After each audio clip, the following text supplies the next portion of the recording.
Hi, and welcome to Check Your Thread, a podcast about sewing more sustainably. My name's Zoe, and I'm obsessed with sewing.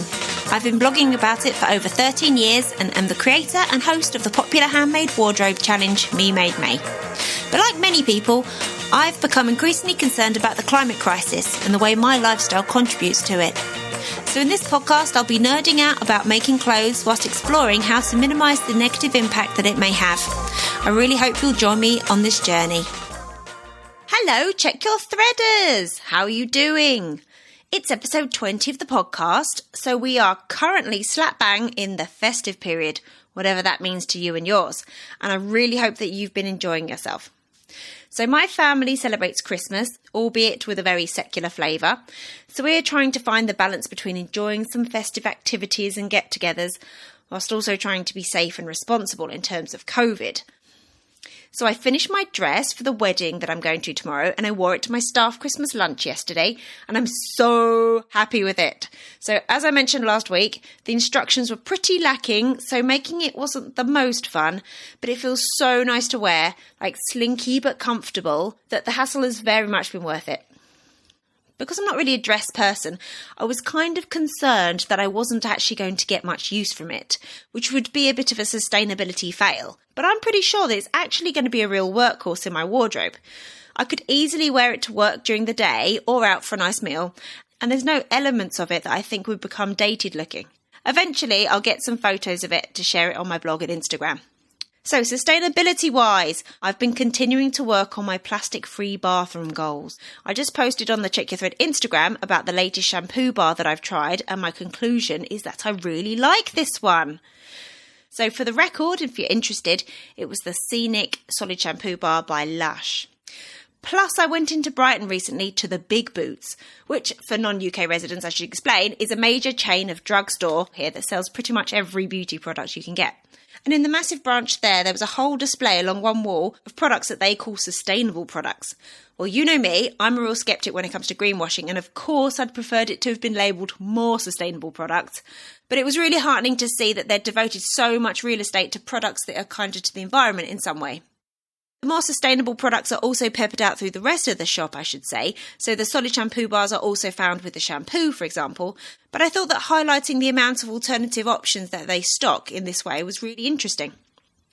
I picked up some salt block deodorant stuff that comes in a simple cardboard box, no plastic at all. In the past, I've not had great experiences with other quote-unquote eco deodorants, the kind that come in the cardboard tubes, but I'm excited to try this type. I will report back.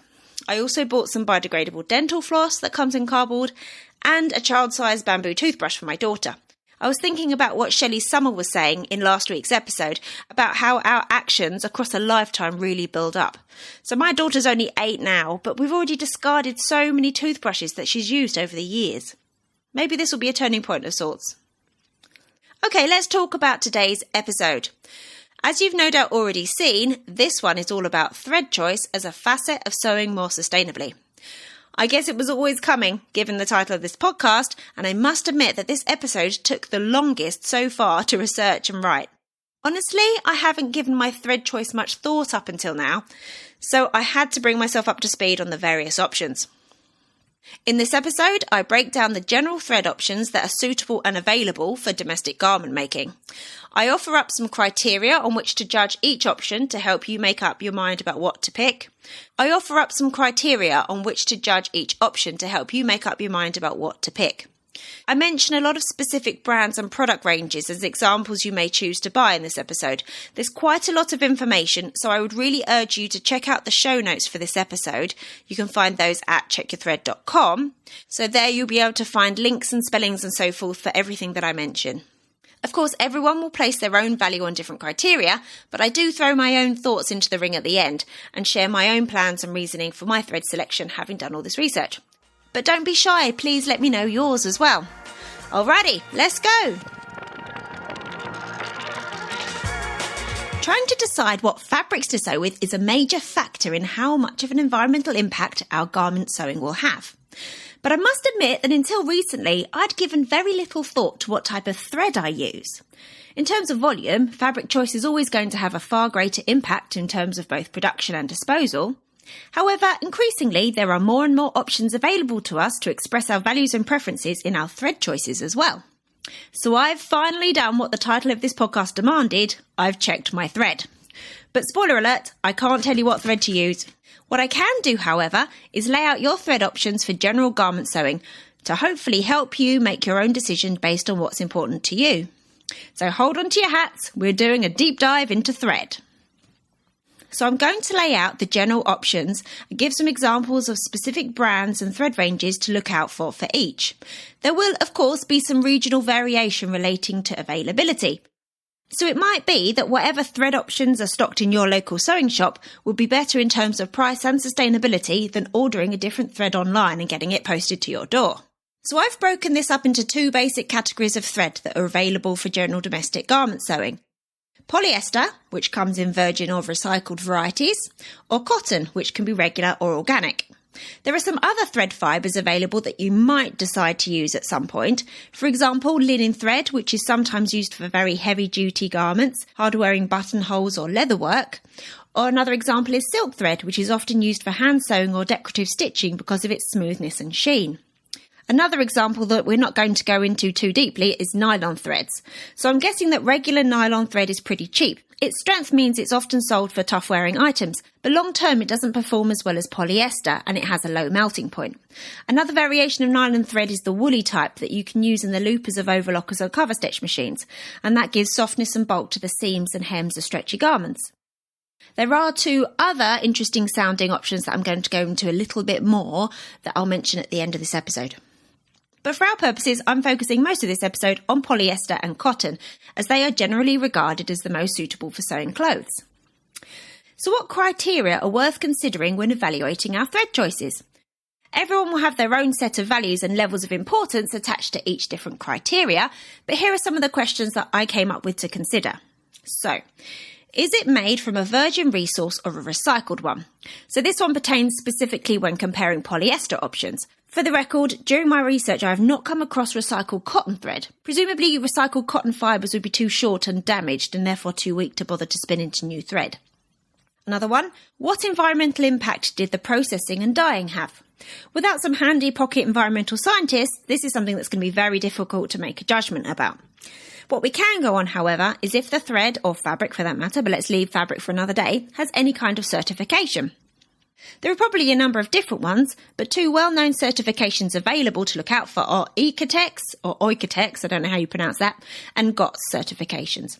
So Oeko-Tex certification means that the threads have been tested for chemicals, presumably from the processing, finishing and dyes, deeming it harmless to human health.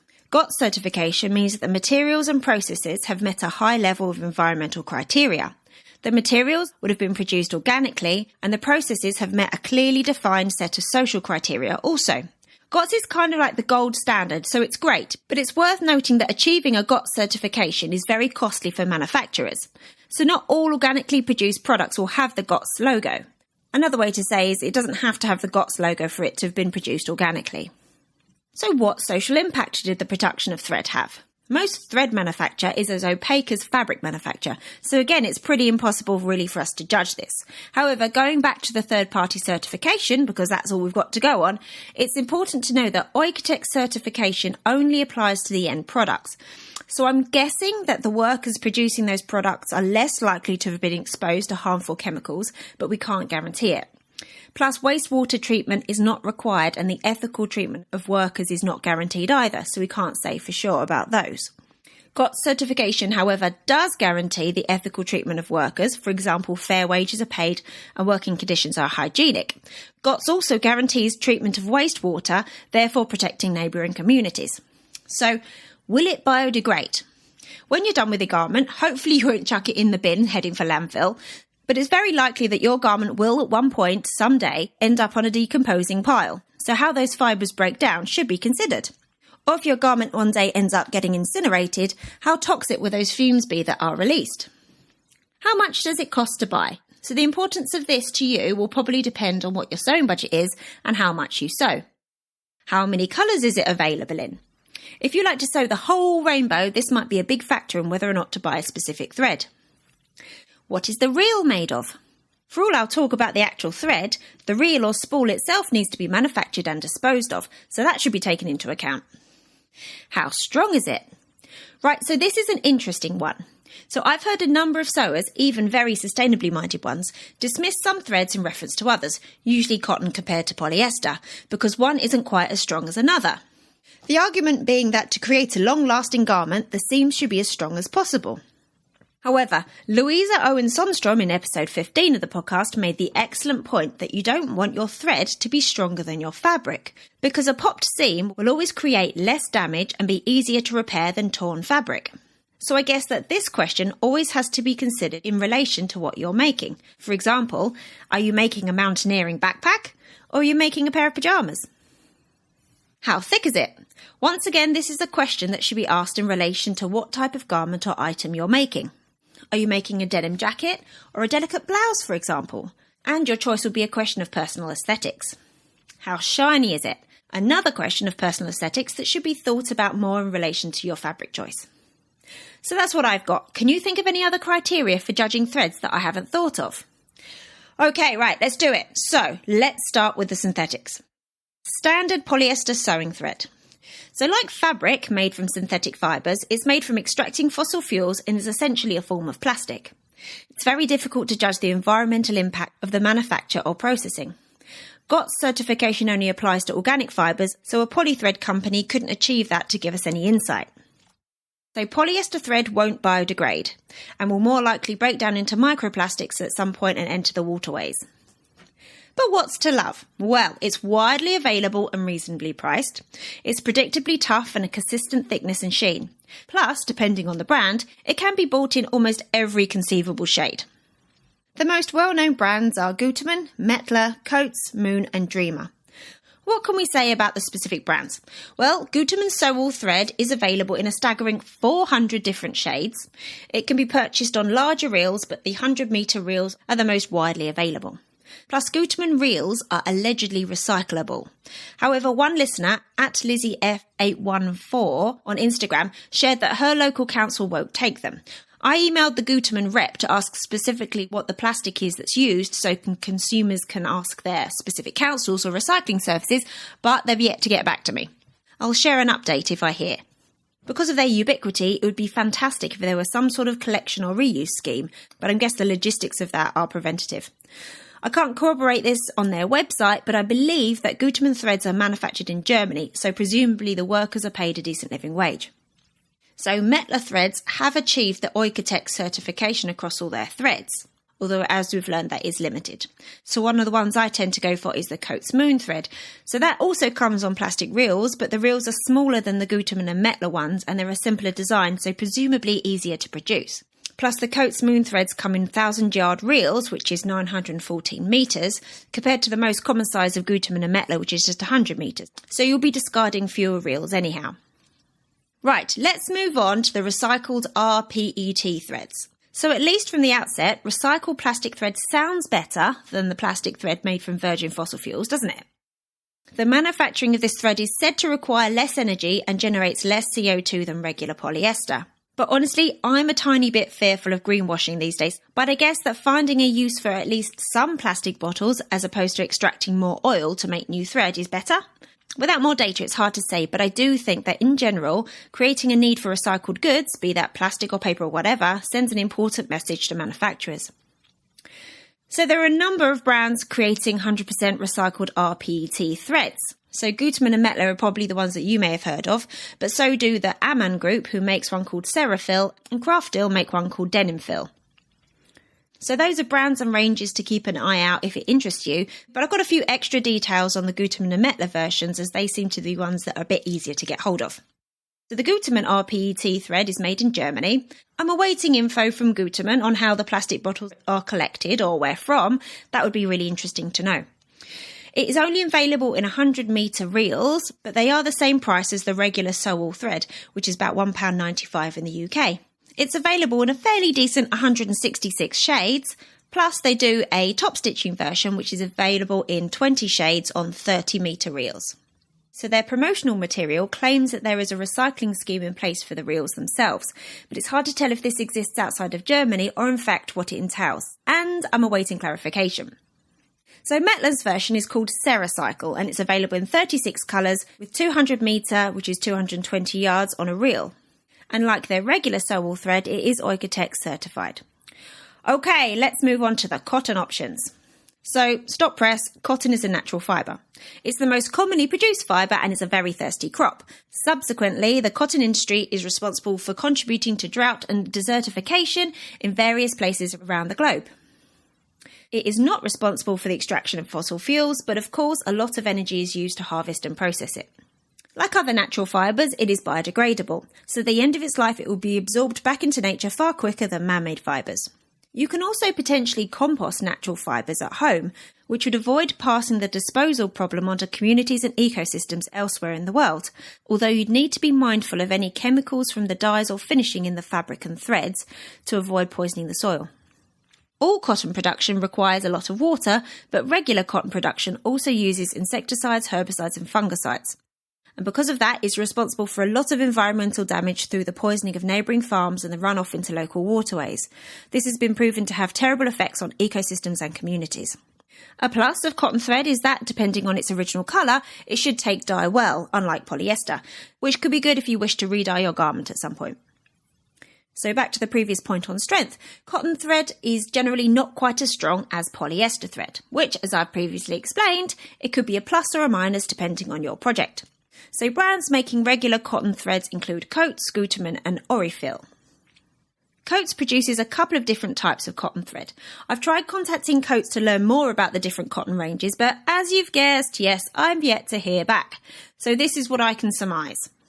They have a regular cotton range that comes on 100 metre reels and costs about £1.90 from C&H Fabrics here in the UK.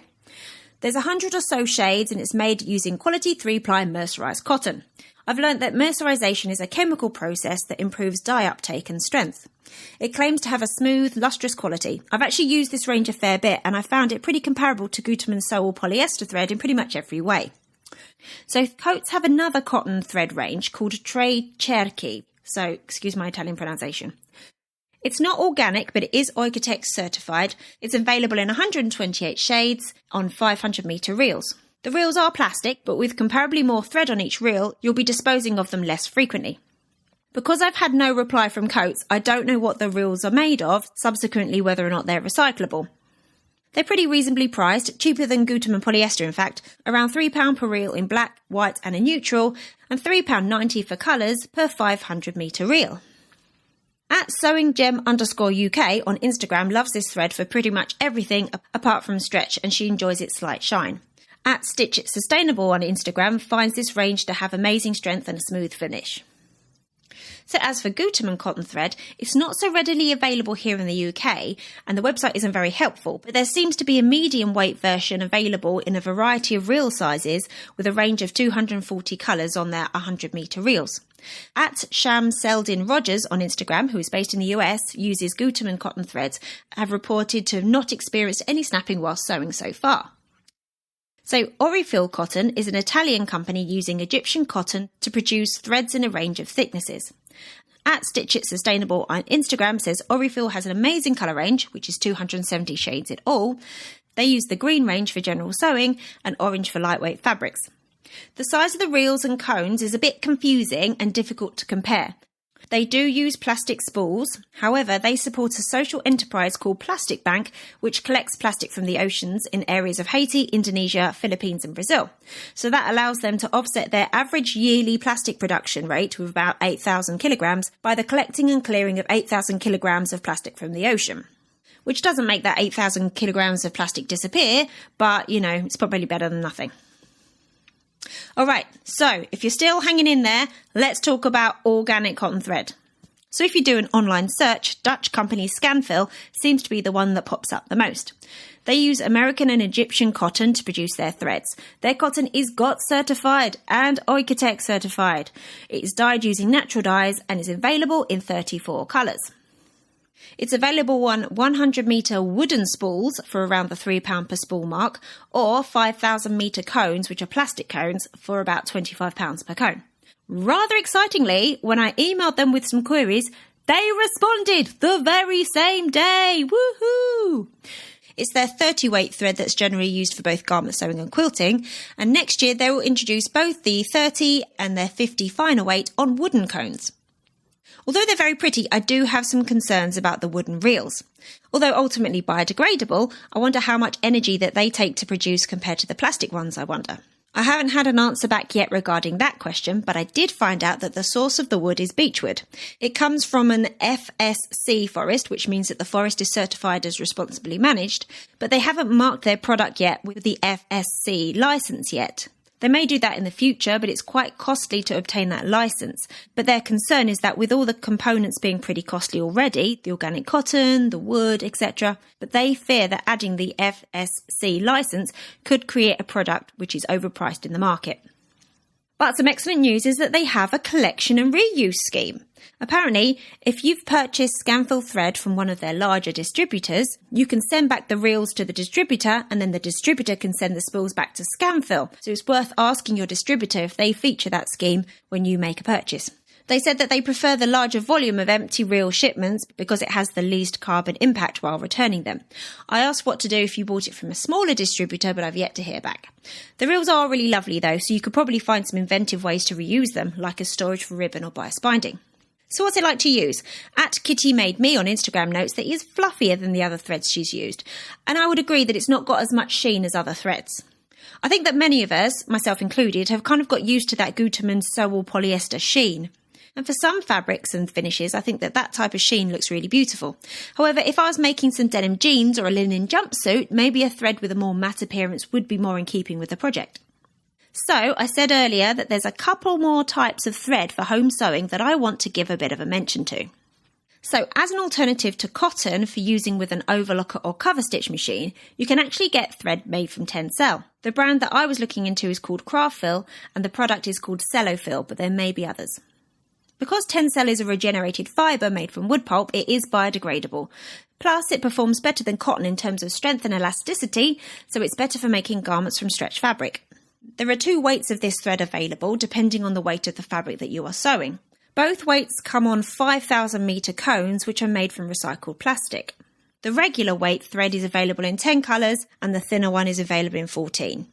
The thicker weight is about £14.50 per cone, less if you buy it in bulk.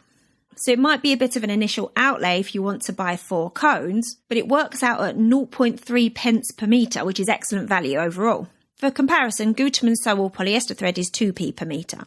Not that you'd probably use Gutermann for your overlocker, but you know. And the final weight of Cellofil is even cheaper at about £11 per cone. @Stitch It Sustainable on Instagram says that they use it for overlocker and cover stitch loopers for its elasticity and slightly rough texture. So the last thread I'm going to mention is called Racent, and it's made by a company called the Amann Group, which I think is based in Germany. They also create a recycled polyester brand called Cerafil. It was @making_Melinda on Instagram that gave me a heads up about this one. So the thread itself has a cotton core and is wrapped in polyester. It's 50-50 of each fibre, so there's less virgin polyester used by ratio. It's available on 5,000 metre cones or 1,000 metre reels, which is the same as the Coats Moon polyester threads, so less waste per spool. Plus, the reels are actually tiny cardboard tubes. The range apparently includes 300 different colours, but I've struggled to find where you can buy it from in the UK, so you'll need to do a bit of research related to your locale if you fancy trying that one. So one important point to make before we wrap up, which can be applied to pretty much every discussion of what to buy, is that the most sustainable option is probably the one you already own. So all the thread options we've discussed are newly manufactured, whether it's made from a virgin resource or a recycled one. Therefore, by buying it, we create a direct demand for energy and resources to be used to make and transport it, and for environmental waste and damage to be created. The stuff that's already in your sewing box or in your friend or family members, if there's someone you can share sewing resources with, is not creating that direct demand. However, if biodegradability is the most important factor for you and all your existing and available threads are polyester, you may decide that it's better to buy a biodegradable option and leave the polyester stuff on its spools. If that's the case, why not give your existing polyester thread away to another sewer so that they can use it and reduce their demand for newly manufactured thread for a while? so I hope that I came across as impartial as possible when discussing the thread options in this episode, save for my excitement about Scanful, largely because they actually answered my email.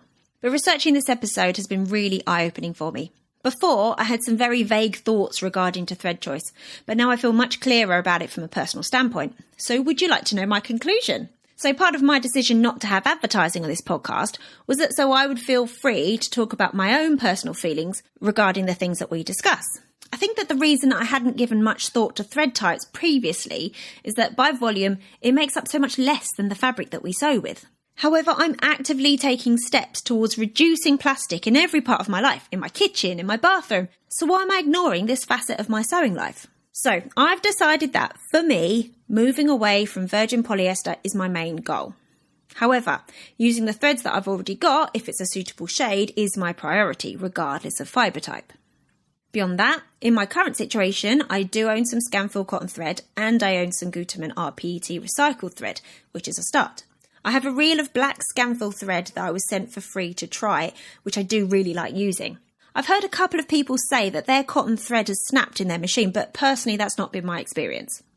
Plus I have a pack of Gutermann rPET threads in a range of colours that I bought for myself that I need to do a bit of experimenting with. My initial findings are that my sewing machine doesn't like the rPET thread in the bobbin. But the issues I encountered may be related to the thickness of the fabric I was trying to sew.